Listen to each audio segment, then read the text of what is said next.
আজকের টিউটোরিয়াল একটু ট্রেডিং সংক্রান্ত টিউটোরিয়াল।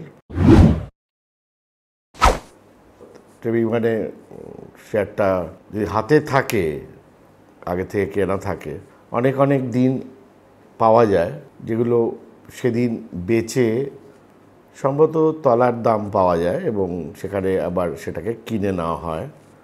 তো এটাকে একটা ট্রেডিং ইন্ট্রাডে প্রফিট বলা হয়, অথবা সেরম বুঝলে পর বেচে রাখা যায়, ডেলিভারিতে দিয়ে দেওয়া যায় এবং তারপর হয়তো 7-8 দিন পরে কেনা হয়, এরকম হয় মাঝে মাঝে। আমার গোল্ডেন রুলস অফ ট্রেডিং যে বইটি আছে তার পেছনের পোর্শনে একটা ফ্লো চার্ট দেওয়া আছে। এই ফ্লো চার্টটা আমি একটু বোঝাচ্ছি, কারণ বইতে ঠিক ওইভাবে বোঝানো নেই, বাট এটা একটা ফ্লো চার্ট যেটা আমরা ফলো করতে পারি। কি আছে ফ্লো চার্টে? বলছে যে বিফোর ইউ ট্রেড, মানে ট্রেড করার আগে হোয়াটস আ ট্রেন্ড, ট্রেন্ডটা কি, বুলিশ, সাইডওয়াইজ না বেয়ারিশ, এই তিনটে আমাদের বুঝতে লাগে। তো বুলিশ ট্রেন্ড বলতে কি বোঝায়? বেসিক ডেফিনেশন এরকম যে প্রত্যেকবার নতুন উচ্চতা তৈরি করতে পারছে এবং আগের যে নিচুটা ছিল তার থেকে এবারে নিচুটা হায়ার বটম, তাহলে এতে মোটামুটি higher top higher bottom formation বলতে গেলে বোঝা যাবে যে ট্রেন্ড আপওয়ার্ড আছে। তো এই ট্রেন্ড আপওয়ার্ডে ট্রেডিংটার স্টাইলটা বুলিশ। তখন জিজ্ঞেস করতে হবে যে যদি বুলিশ ট্রেন্ড হয়, is the price at the support? দুটো উত্তর ইয়েস, তাহলে বাই, বিকজ বুলিশ ট্রেন্ড। আর যদি উত্তর হয় no, don't trade.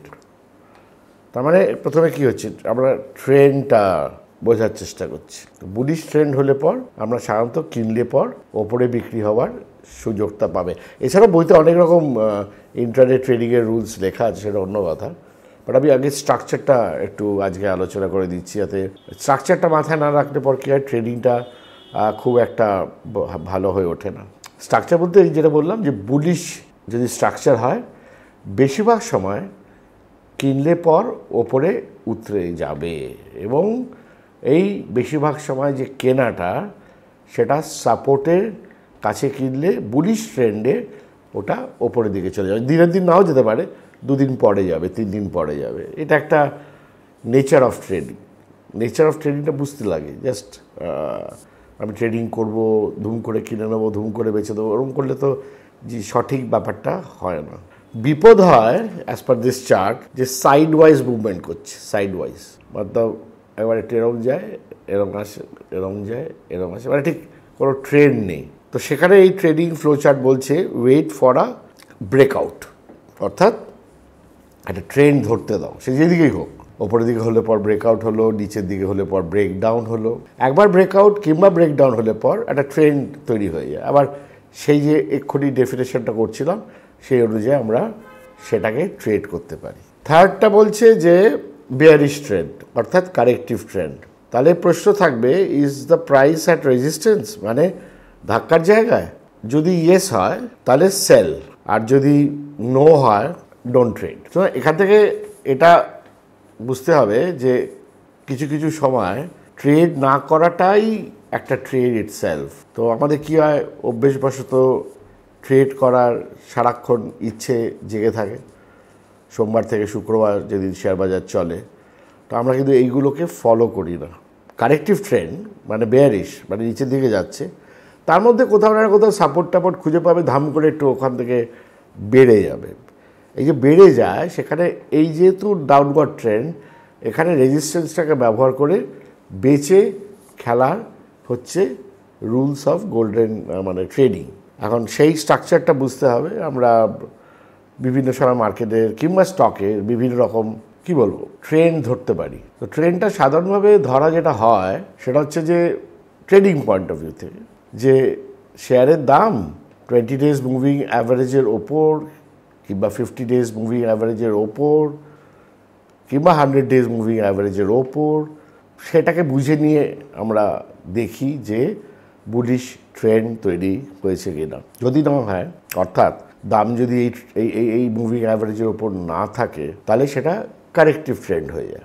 Corrective trend যদি কোনো স্টকে পাওয়া যায়, কোনো শেয়ারে পাওয়া যায়, আমাদের কাজ হবে সেটার রেজিস্ট্যান্সটাকে বারে বারে ইউজ করা, সেখানে বেচে দেওয়া এবং তারপরে নিচে কেনা। সে দিনে দিনে হতে পারে, যেটা একটু আগে বললাম, সেটা 2-5 দিন পরেও হতে পারে। অনেক সময় কী হয়, বেয়ারিশ ট্রেন্ড হলে পর বেচে চুপচাপ বেশ 7-8-10 দিন ভুলে গেলে পর লম্বা লম্বা টাকা পাওয়া যায়। দ্য সেন্স লাইক ধরা যাক একটি শেয়ারের দাম 200 টাকায় মুভিং অ্যাভারেজ ভেঙেছে, সে যেই মুভিং অ্যাভারেজই ভেঙুক, সেটা দেখে আমি ইন্ট্রাডেতে একদিন বেচে দিলাম। রেজিস্ট্যান্স হয়তো 200 টাকায় ছিল কিংবা কিছু একটা ছিল, বেচে দিলাম। দেখা গেল 8-10 দিন না কেনার জন্যে এই 200 টাকার শেয়ারটার দামটা হয়তো কোথাও একটা 150 টাকা পাওয়া যাচ্ছে কি 140 টাকা পাওয়া যাচ্ছে। তাহলে একটা বেশ বড় 50 টাকার সুইং পাওয়া গেল।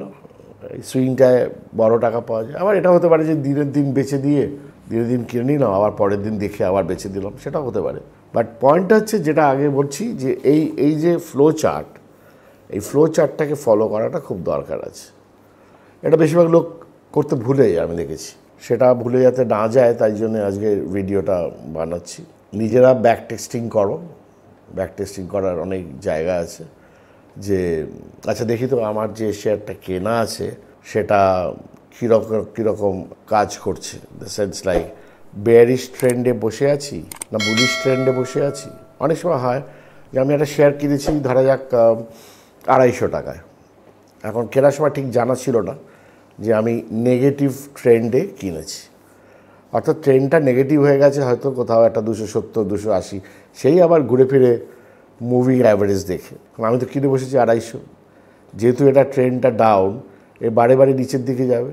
কিন্তু কেনা 270 টাকায় আর এখন 250 টাকায়, কেনা 250 টাকায়, কিন্তু ট্রেন্ডটা 270 থেকে নেগেটিভ হয়েছে। এখন 250 টাকায় কেনার সময় ভাবা হয়নি যে এটা 230 টাকা কি 20 টাকা হয়ে যাবে। তো এই যে আমি একটা নেগেটিভ ট্রেন্ডে একটা শেয়ার কিনে ফেলেছি, সেটাকে ট্রেড করার কায়দা হচ্ছে যে আমাকে বারে বারে রেজিস্ট্যান্সগুলোকে ধরে ধরে দেখে বেচে নিচে দিনের দিন কিংবা কয়েকদিন পরে কেটবার স্টাইলটা তৈরি করতে হবে। এইখানেই ট্রেডিংয়ে মেইনলি আনসাকসেসফুল ব্যাপারটা হয়। আমরা সাধারণভাবে শিখে আছি যে ডেইলি একটা সাপোর্ট থাকে, ডেইলি একটা রেজিস্ট্যান্স থাকে, ডেইলি একটা পিভট থাকে, নিশ্চয়ই থাকে, এই নিয়ে কোনো সন্দেহ নেই, আমার বইতে লেখাও আছে এইসব ব্যাপারে। বাট সেটা একটা ব্যাপার।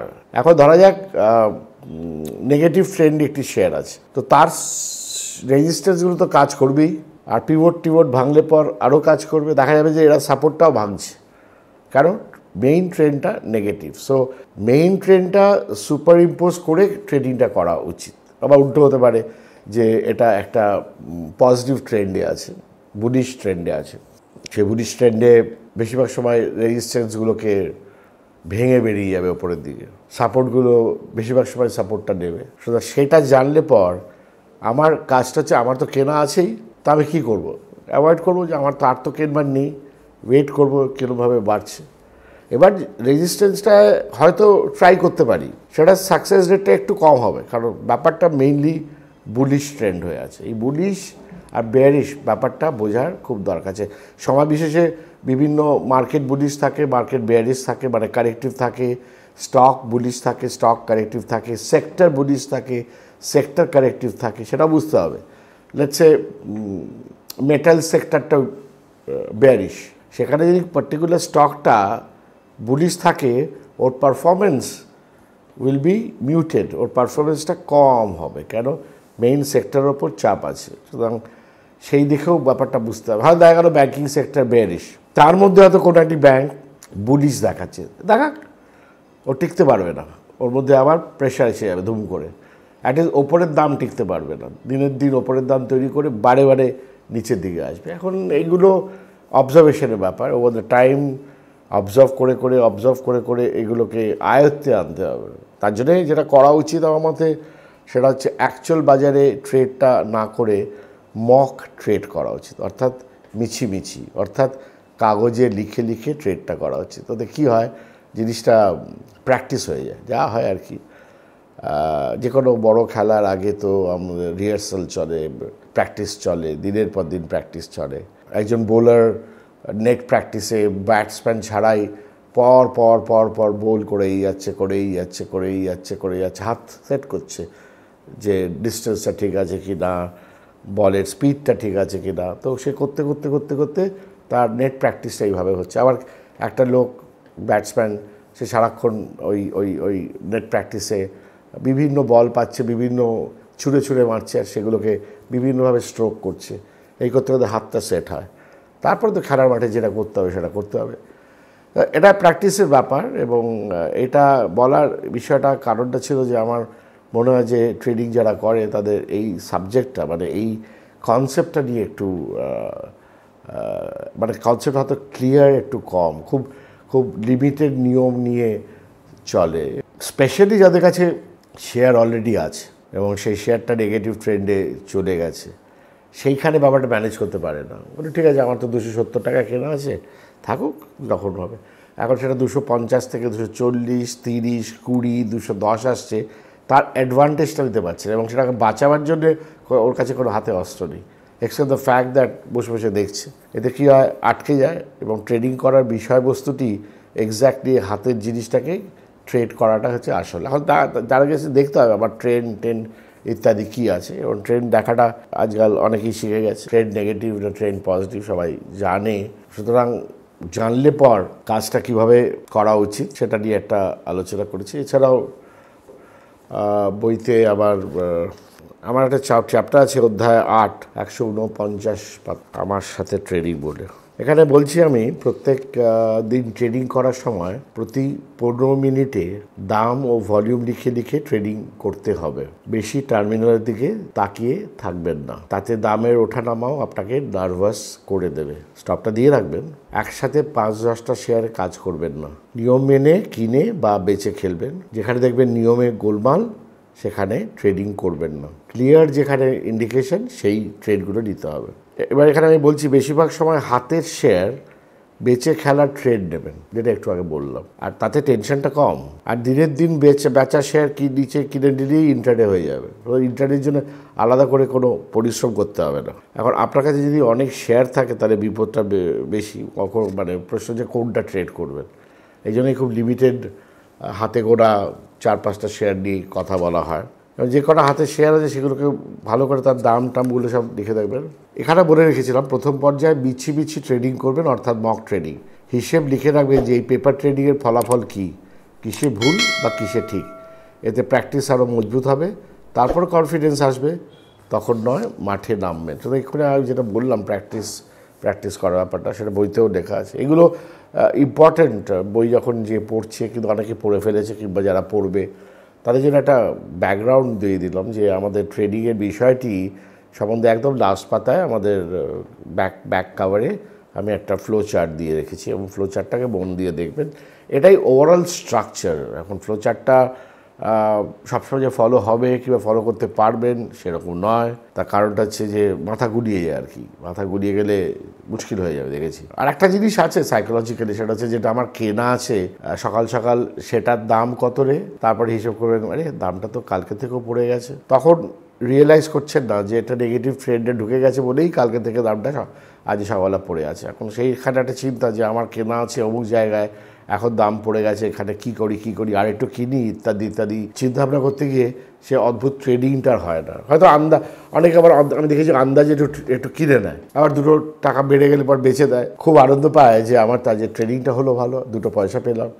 দিস ইজ নট ট্রেডিং, মানে এটা ট্রেডিং বলা যায় না। যেটা বলার বিষয় সেটা হচ্ছে যে আমার তো হাতে শেয়ারটা আছে, আমি আজকে নিচে কিনে ধুমগুলো ওপরে বেচলাম। প্রথম প্রশ্ন হচ্ছে আপনি কি আরও কেনবার কথা ভেবেছিলেন নাকি এমনি আন্দাজে কিনলেন, সেটা একটা ব্যাপার। এই করে ট্রেডিং থেকে প্রফিট হলো সেটাও, but is it the right trading profit? No.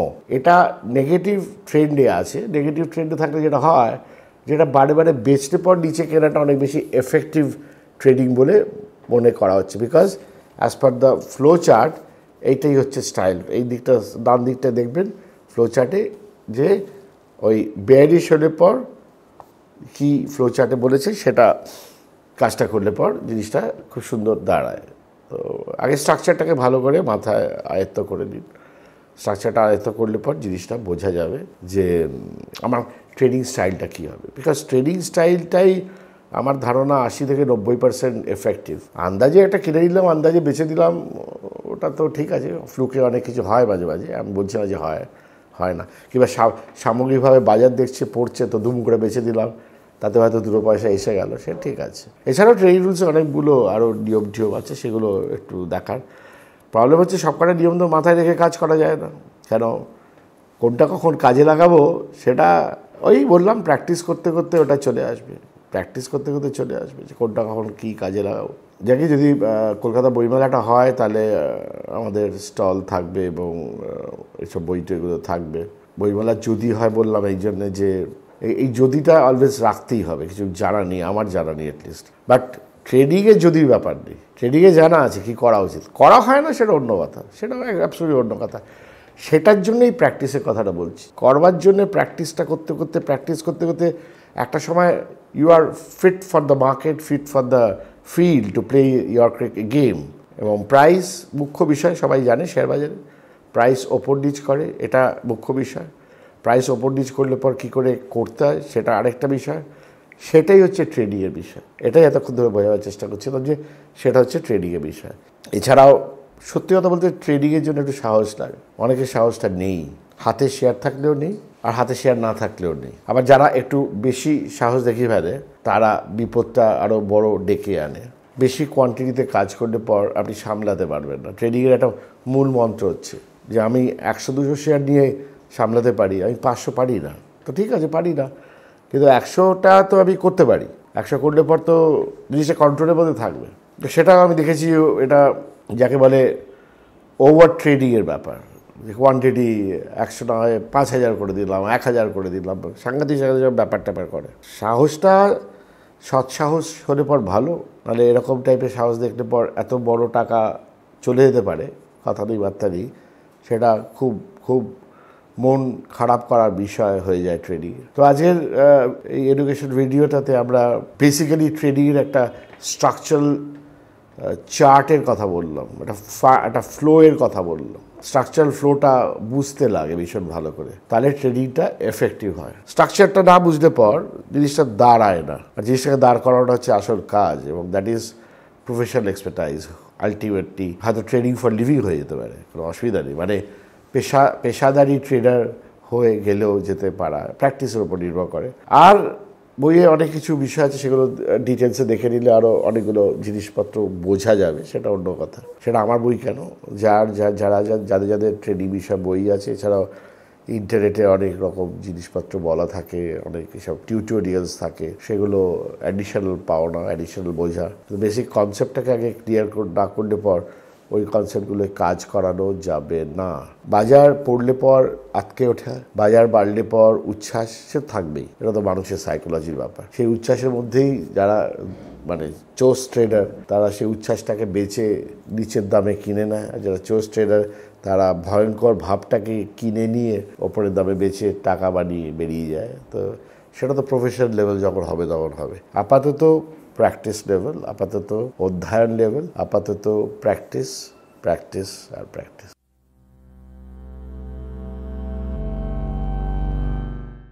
নমস্কার, সিদ্ধার্থ চ্যাটার্জি। আমার ইউটিউব প্রোগ্রাম আপনাদের ভালো লাগলে সবাইকে বলুন শেয়ার করতে এবং সাবস্ক্রাইব করুন। সঙ্গে আছে টেলিগ্রাম, সঙ্গে আছে ফেসবুক নতুন, আর সঙ্গে আছে ইনস্টাগ্রাম নতুন। এই প্রত্যেকটা লিঙ্ক আপনি এখানে পাবেন।